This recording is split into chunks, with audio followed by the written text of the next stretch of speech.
right, so welcome to this episode of My Ethos podcast. Today we're going to talk about what is your ethos and kind of explain what my ethos means a little bit.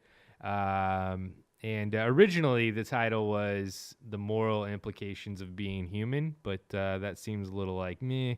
So I might add that in the title, I'm not sure. But basically, I'm asking you a question. What is your ethos? But before we get to that point, I'm going to have to explain what ethos is. Vince is drinking Ethos water, by the way, which is just a coincidence, I guess. Or is this like some sort of like... No, we're sponsored by them now. It's like we're sponsored, as in sponsored by them. Yeah, you still have to pay for it. I have to hold it up. Yeah. No, they gave it to me for free. I said I'm doing the My Ethos podcast today, and they're like, free water. Good. I'm glad. Well, we're moving forward. Apparently, we are blowing up. We're blowing up here. Killing it.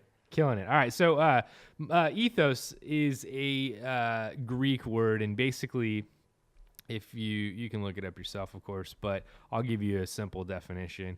It's just how you choose to live your life. Your ethos is your choice in how you want to live your everyday life and how you want to be remembered and how just basically your own personal culture, right? Like that's what it is. And I think everyone has their own personal culture. It's funny because we all live in a society. Most people that are listening to this podcast, at least based on the statistics and numbers, live in the United States. But if you don't, you live outside. Whatever culture you live in, you have a society that you live in, and you probably live in a town or some sort of a community. And so the you have like micro communities, right? The people that are around you that kind of like creates a community, creates like a social structure, and there's these like unspoken rules and all this stuff. But then there's you, the individual, and you, as you get older, as you grow older, some of you guys might be listening to this, you might be younger, you might be in your 20s, you might be in your teens, you might be older, I don't know. But you've had to make choices in your life on how you choose to live your life. And what I've noticed is some people are a little bit more relaxed on choosing how they live their life, a little less intentional, I guess I would say. And they, I don't know, they just, what am I trying to say, Vince? They I know you're writing some notes down, but yeah, I was listening to what you're saying. Yeah. When as you get older, you have to make decisions, right, based on how you want to live your life. And some people are super intentional about it, almost anal about it. And then other people are kind of like, whatever, you know, is that like a personality thing? Or what do you think? Like, why are some people so regimented and so specific about how they live their life? They have rules for themselves. They have their own convictions and they live by them. And they're very like black and white about it. And then other people are like, yeah, whatever. Like, I'm just going to go with the flow. Like, do you think that's a personality thing, or do you think that's a background thing, or what do you think that is? I think it's both. I think it's ideology, like the way you're raised. Like if your parents are real regimented, you're probably going to be regimented. But also too, I think if it's worked for you, then you're probably not going to stop doing what's worked for you. And I think that's what we kind of had a conversation a couple podcasts ago where we talked about doing that one thing for the rest of your life. And I think people just get stuck into doing what they think is working well. And so they don't ever change it up. And that's it's good if it works, why fix it? If it's not broke, don't write. Like if it's not broke, don't fix it. So I think a lot of people get caught up in just like, hey, like, why am I going to change any of my routine? It's gotten me into my 60s and my 70s. I'm too tired to flip the switch now, and I'm just going to keep living this regimented style. Well, life. I've read somewhere that humans, just like any other animal, are apt to take the easiest road to get where they're going. Like they're apt to take the road of path of least resistance, right? And that's like something that is like entangled into us. Like we have a certain amount of energy, we have a certain amount of resources, and so like we budget that stuff like automatically in order to get to the place we need to go. But then you see some people that are really highly successful in life, and you realize that they didn't take the path that was the easiest. They didn't do everything according to, what people thought they might do. They took the more difficult path, and it shaped them, and it made them into the people that they are today. And so, well, it's exploration, right? Because you have a lot of people like, dude, if you're out and you like hiking, but if you're out on a hike and there's like a trail and it's like, follow this trail 3.2 miles and it'll lead you to this one thing. And then there's the people, and you'll see them that go off the trail and they're trying to find their own way. And I think sometimes you find something new and interesting and even success in making your own way. And so I think those are again, it's ideology. Like, a lot of people, our parents told us to play it safe, like, and playing it safe now. And I don't know if it used to be playing it safe would be what when you grew up? It would be go to school. Yeah, like do what you're supposed to do, kind of. Go to your 4-year college. Right. Get a degree, and like then it would be a graduate. Good thing. Playing it safe would be a good thing. Oh, too. And I still think it's a great thing. I think you can't go horribly wrong getting an education. But at the same time, like that's just playing it safe. Like, hey, I'm going to go to a 4-year school, 6-year school, whatever, 8-year, and I'm just going to do one thing for the rest of my life. But for some people, that might not seem like that because they might come from a family that nobody went to school, and it wasn't highly valued in their family. And so for them to go to school, that's risking everything too. And so I really think it all comes down to perspective. It comes down to how you were raised, where you were raised, the friendships that you've had in your life, right? Like, right, yeah. You and I have been friends for a long time. I like to think that you and I have like rubbed off on each other a little bit. Yeah, I don't like to think that. I just think that, I think like you, the people that are in your life, like they influence you, right? Right, they for just sure. do. No, yeah. And that's not a bad thing. I don't think it's a bad thing at all. But one thing that I've learned over the past few years is no one's writing your story for you. Or maybe they are. Maybe everyone's writing your story for you. But you have an opportunity to write the best version of your story. You have the opportunity to write the version that everyone will remember you by. And that requires that you're intentional about your life. And so if you're listening to this and you're wondering, what is it that these guys are trying to say? I think what I'm trying to say is that if you haven't done it already, you need to see yourself as your greatest project in life. You need to be intentional about how you choose to live your life. You need to have your own morals, your own values, your own. And when I say values, that seems like an old-fashioned word, but values are basically like what you think is important, what you've chosen in your life to be important over other things. And it's one thing to choose what's important in life. It's a whole nother thing to commit to making sure that you live your life in a way that really values those things, right? Like, what does that look like? Because I just feel like you're just like, okay, yeah, like, have this standard for yourself and live this certain way. But like, what is Josh Vietti's ethos at the end of the day? Like, not just saying, I have values, I have this or that. What is the thing that's important to you? Like, what is the thing that you're just like, okay, like if I can summarize my whole life, and this is crazy because I don't think anyone can, but if you can summarize your whole life in one statement or one quote or one thing, like what would that thing be? Well, faith is really important to me. Okay. That's the number one thing. I want people I have a different view than a lot of people that are close to me on how to share my faith. But I just want people to choose a belief system and stick with it. I personally I believe in God. I believe in Jesus. I believe I'm a Christian. And that is a huge part of who I am. But then there's also in that, I don't think that belief system causes me to look like everyone else. I don't think that belief system causes me to conform to a certain way of living life. I think that belief system causes me to find out who I really am and why God put me on this earth.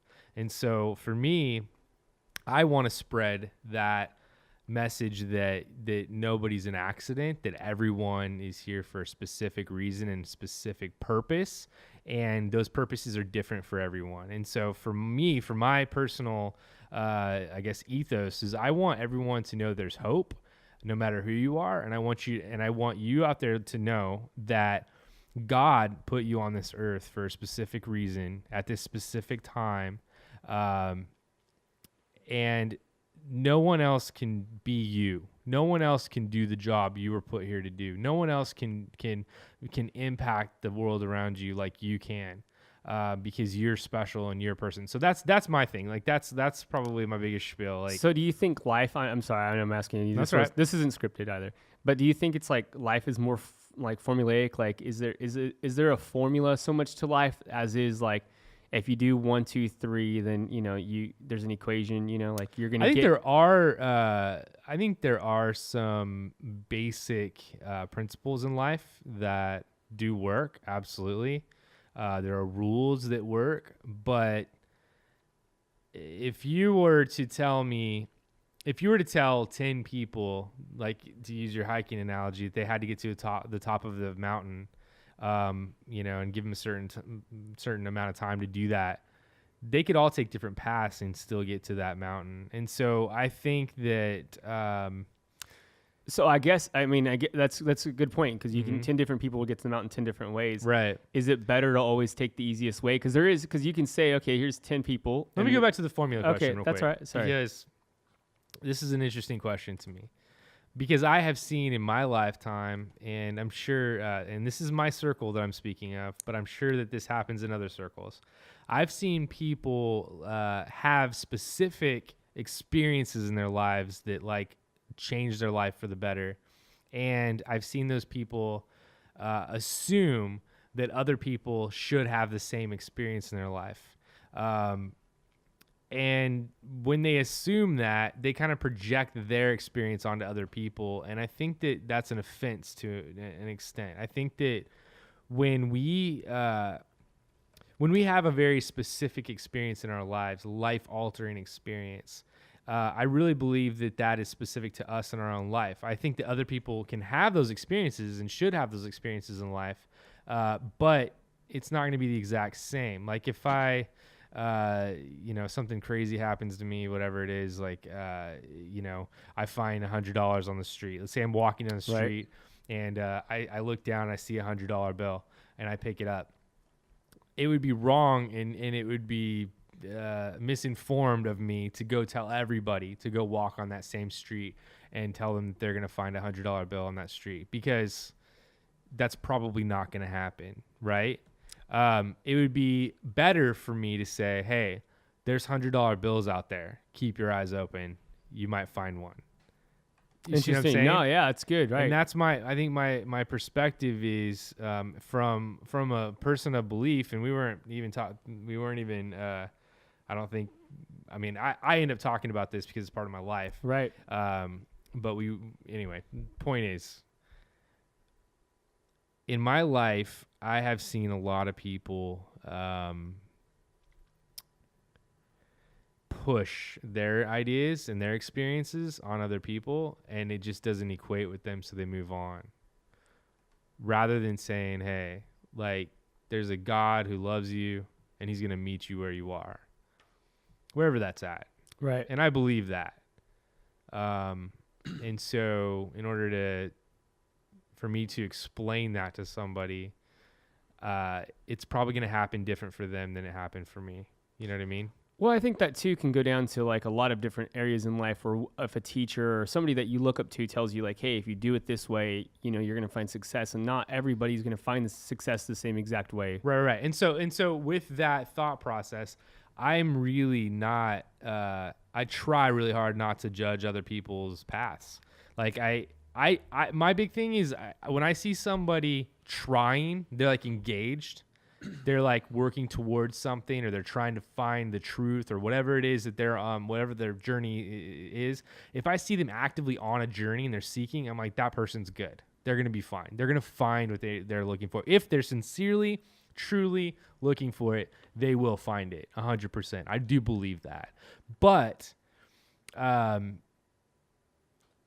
do think that sometimes people listen to too many voices, or they'll listen to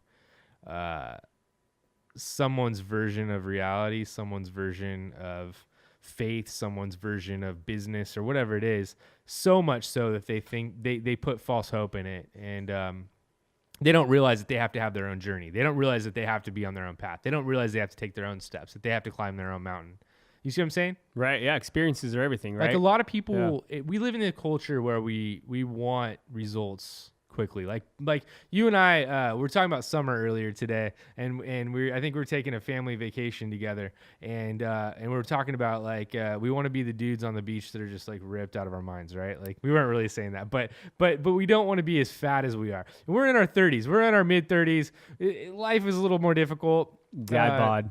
Yeah, like you eat a Dad bod hamburger, you gain 15 pounds. I hate that. And so Vince and I, we work out a little bit and we eat pretty decent. Vince eats better than I do. I got a long ways to go. Doesn't matter that I can eat green salad every day and I'd still gain 20 pounds. But anyway, we're talking about like results, and especially at a certain age, like you want results quickly, right? Like you want to be able to work out for 3 weeks and just be in good shape. And when I was 25, when I was 22, I could do that. I could get a little gut and then I could work it off like in 3 weeks. Like it was a miracle. But now it just takes a while, it takes a lot longer than I want it to. And I think that in society, in American society, like we want results fast in every facet of life. Like we just want it to happen now. We get impatient, right? And I don't know. I think that a lot of people, there's a lot of like business people, like entrepreneur people, like internet famous people that are telling you, if you do what I did, like it'll work. Like, just follow this formula, buy this book or buy this training manual or these videos and follow this thing and you'll be rich like me. Like that's just not, if that's what you're after, whatever it is you're after, like that's not how it works in the business world. That's not how it works in the spiritual world either. Like it takes work and it's a matter of, are you willing to take the steps that you're willing to take on a journey that you're willing to take? And that's, if you're willing to do that, then you're good. If you're in the game, you're good. But if you're on the sidelines and you're just giving up, you're not good. And so if you're out there and you're like, this is bullcrap, I don't know what this guy's talking about. I'm not, that's not where my life is. I'm not worried about that. I'm just going to let life happen. A lot of young people like just live that way, right? Like they live like, I'm just going to let life happen, see what happens. I'm telling you, when you get older, you're going to be super bummed that you weren't more intentional when you're younger, right? Well, I was telling you the other day, I was wanting to make a series of videos on things I wish I would have known in my 20s. Or wish somebody somebody would have told me in my 20s, or things I can tell my 20-year-old self. It would be completely different than my beliefs now. But as a 20-year-old, I mean, when you graduate high school and you just think you have life figured out, right? Because you're like, I have a plan. I'm going to do this. I'm going to do that, and I'm going to own the world. And it just doesn't work out like that. And the path that you thought that was the right path, you end up changing your mind to what you actually want to do with your life and your ethos. Like you said, it changes. Like the thing that you thought was important in life isn't that important anymore. So So today's episode's about asking you, challenging you, to think about your life and think about your intentions and think about the fact that, that life doesn't just happen. You have to choose. You have to be intentional. You have to decide what you want out of life. So ask yourself that question, like, what's important to me? Vince, what's important to you? So you asked me this earlier, and I had to think about it because you're like, don't say your family. Like, just don't say your family. But your family is important to you. Right, but you're just saying don't give a pad answer. Like, just don't what everyone would say. Right. And I thought about it for a second. And I think my ethos, like my mantra, I guess you would say, my mission statement for life right now would be, and I say right now because, like I said, maybe in my 40s, it'll be different. But make the most of every opportunity. Like, make the most of every moment. Make the most of every opportunity, and make the most with what you have. And I really believe like that's kind of been my mantra through my late 20s into my early 30s, and just making the most of just every situation. And I think sometimes we're dealt bad hands, like you said. Not everything goes as planned, but if you can make the most of with what you have, and you can live in that moment, and some people would say, you're turning something sour into something sweet, then I think that, that's where my life is, that's where I want to be. And then not only that, but help others to make the most of their lives as well. And I really believe that. I really want to live and breathe that, where, and that's why I do a YouTube channel. That's why I do this podcast, because I want to help others make the most of their life situation. And I hope that they're more successful than I am. And hopefully my kids will be, and, our families will be. So I think just making the most with what you have is kind of, I guess that would be my, like, honestly, my ethos. No, that's cool. I mean, life goes by fast. I've been having this weird anxiety at night lately. that life is going by too fast. Like this weird, have you ever had that feeling? Like it's just called caffeine, man. You get all Is this that what it anxiety is? at night and you're like, what am I doing with my life? No, I Maybe. know what you're saying. Yeah, for yeah, sure. it's like I had my first kid a little later in life, and so I have a daughter who's like 19 months old, and it's just the best. Like it's so cool. And I don't want it to end. I don't want this part of my life to end. And so I don't know. I just had this feeling that like life is moving by so fast. So what you're saying actually speaks a lot to me, because you can sit there and you can worry, you can stress, or you can put your mind on enjoying it and just soaking everything in. You know, I think that's like, there's so many young people that I see that are on this like path to success and path to, you know, whatever it is, they want to be the next entrepreneur, the next Gary Vee, the next Tony Robbins, or whoever. I don't know who. That's probably too old for them, but they're so focused on becoming this thing that either is attainable or not, that they're missing out on probably the best part of their lives right now in some respect, you know, and that's sad. I mean, I don't say it's the best part. I mean, there's a lot of, I think every era, every part of your life is really special.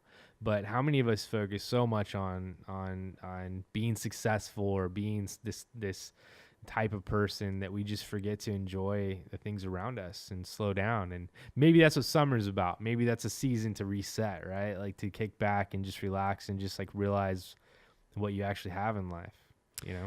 I think that's one part of it, is definitely enjoying and embracing what you do have. But I do think it's funny you mentioned Gary Vee, because Gary Vee's he'll always say, and I actually do like Gary Vee a lot. He has a lot of good nuggets, but he'll say you have one at bat in life, like you have one chance to do something. And I like that he says that, because it puts some pressure on you, like you said, where you're like, oh, I got one chance to do something great in my life. What I'm gonna do, and I love that. But I don't know that. I mean, really, you don't have one at bat. You get out, and then you can get to go back. You can go back up to the plate. Maybe Right. You're not promised tomorrow, but more than likely you'll get to come back up to the plate and try to swing again. You know, and you can swing for the fences. So maybe you have 2 at bats at life. Maybe you have 3. Yeah, I think you have a lot. I think you have as many as you're willing to swing for. But I know right? what he's saying, so I don't want to say, because I love what he says in Right. that. He's really just saying like, hey, make the You most of have every one opportunity. life, So right. I do love that. So Gary Vee, mad respect. And for what you're doing, but I do, because thank you, Gary, for listening. yeah, he's listening the right way. now, dude. He's like, he Appreciate wants to that. know what the next up and coming podcast is.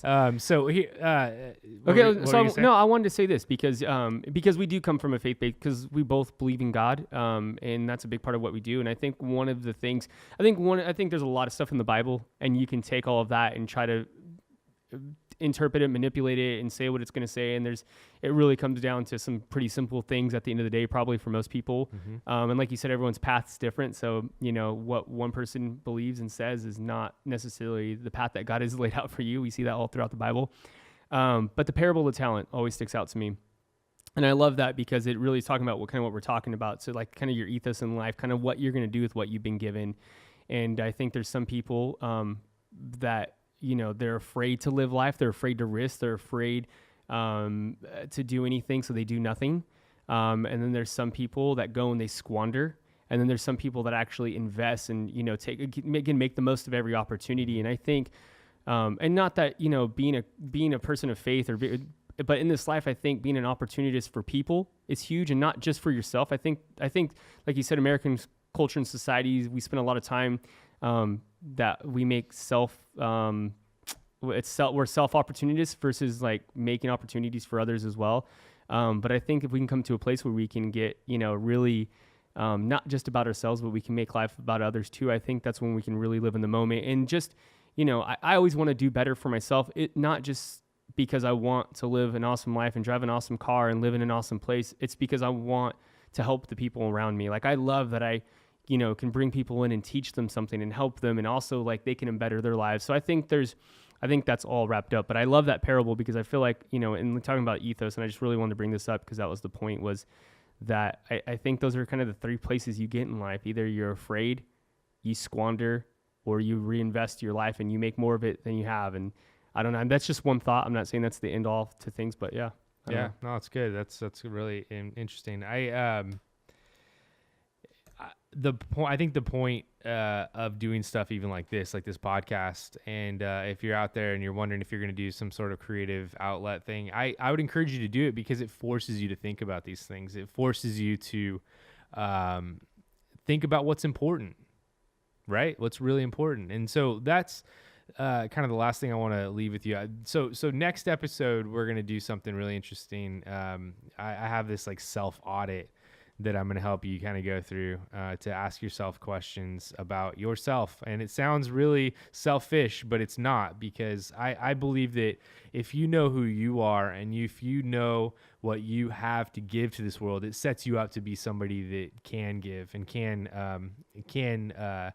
be a contributor, in this world. And so we're going to do that next time. But Vince, I'm going to kind of, as a last question here, I want to ask you this. What is important, and what is, better yet, what does every human have a responsibility to in this life?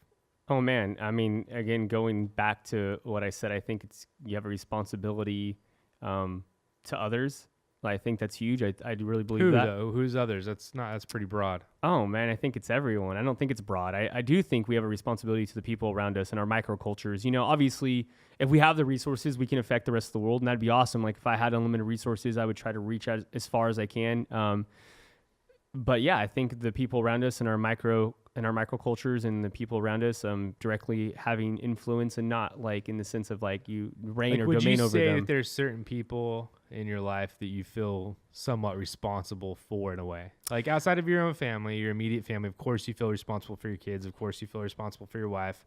I'm talking outside of that circle. Do you feel a responsibility for certain people?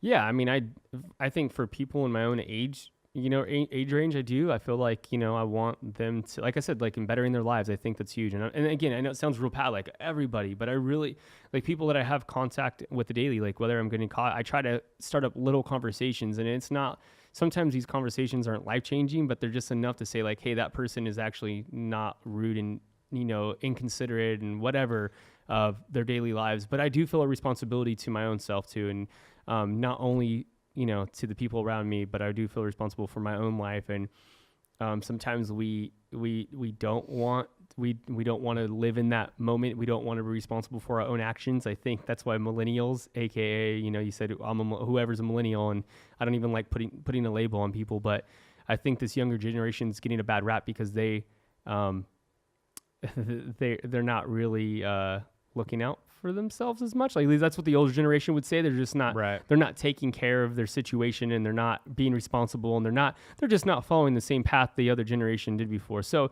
I think having some self-responsibility, like being able to just know what, have some kind of path, Right. And then, like I said, for the people in your microculture. So I don't know. I wouldn't necessarily, that's a tough one, because if it be, everyone I have contact with, I would say that I feel like a responsibility for them. Okay, let me say this.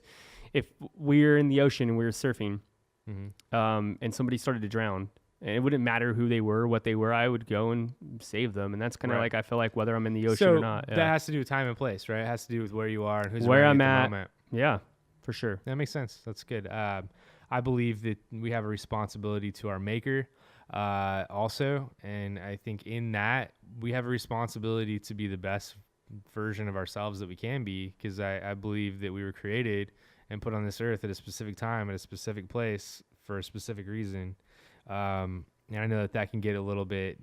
So what does that look like in general? Like just being responsible to your maker? Because that was a huge part of kind of what, you I think that being responsible to your maker means that you're pro life, you're pro human, that you are somebody who wants others to succeed. You're somebody that wants the earth to be taken care of, like to be responsible for in the world that you're in, right? For your home first, and then outside of your home, wherever you go, to be someone who lives for love, taking care of people around you. It's not looking out just for yourself. And so, right. And sometimes it's hard to get in that mindset where we're not just looking out for ourselves, right? Because we're taught really from a young age to look out for ourselves. Well, It's culturally, interesting. yeah, Culturally. definitely, they say look out for yourself, and I don't think that's completely wrong. And let me just say this: I think that if you're somebody who can take care of themselves to a certain extent, like if you are healthy, if you're a healthy individual in your mind, your body, and your spirit, like if you're a healthy person, then you're going to be more equipped to help people around you. And so I think that there's a base level of health that we need to get to. And next week, we're going to talk about that. We're going to do a self audit and talk about how we can become healthy in every respect, not just six pack abs and sexy life, but like actually healthy, actually somebody who is equipped to go out there and be good and be a force for good in this world that you live in. And so we're gonna do that next week. But this week I think we're pretty much done for today. Enjoy this week. Go out there and live the life that you're supposed to be living. Be confident in yourself. Realize that God put you on this earth for a reason. Right now, the odds of you being here right now are just insane. They really are. You weren't an accident. You're somebody who is in the exact moment, in the exact place that you need to be right now. And so stop questioning, stop worrying, and just live the life that you're supposed to live. All right. We'll see you guys later. Thanks for listening to My Ethos. You can catch Vince at Sierra Creative Co. You can catch me. I'm on Instagram at jvietti. So we'll see you guys later. Thanks so much for listening.